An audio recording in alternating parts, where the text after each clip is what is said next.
Mais j'ai vraiment soif, hein. C'est déjà trop tard. Oh. Ouais, mais je peux quand même avoir à boire.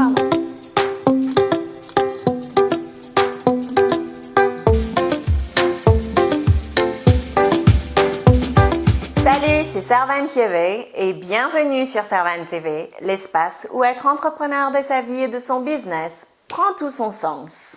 Le thème aujourd'hui est quelque chose de simple, voire simpliste. Buvez-vous assez? Je veux dire pas de café, thé ou jus soda, mais buvez-vous juste assez de l'eau.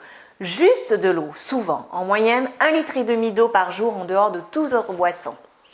On pense à la pause cigarette, mais pas à l'eau. Au sport, on ne s'hydrate pas assez et du coup, on se blesse. On prend des compléments alimentaires, on veut manger des protéines, etc. alors qu'on oublie trop souvent et très souvent la base, l'hydratation.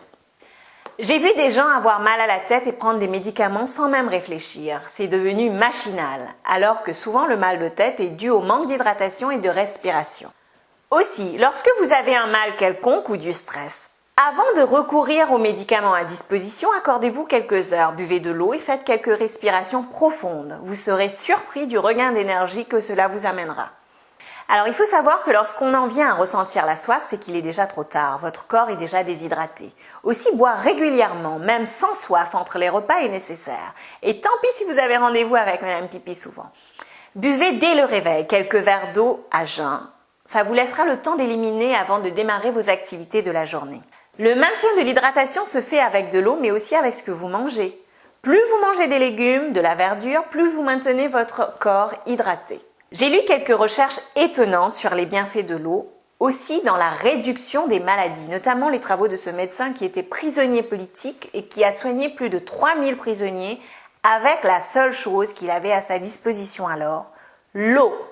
Bien d'autres ont établi des liens étroits entre le manque d'hydratation et différents types de maladies, telles que le cholestérol, l'hypertension, le surpoids, etc. C'est fabuleux ce que l'eau peut faire à votre corps. Je n'ai pas retenu toutes les références ou bienfaits sur les maladies, mais j'ai retenu une chose. Je dois apporter une attention particulière au quotidien à l'hydratation de mon corps. Et vous, y avez-vous déjà réfléchi? Je vous remercie de m'avoir rejoint sur Servane TV et merci de faire de cette expérience un tel succès. Maintenant, j'aimerais savoir ce que vous pensez de cette approche au sein des commentaires ci-dessous ou sur les réseaux sociaux. J'adore apprendre de vous.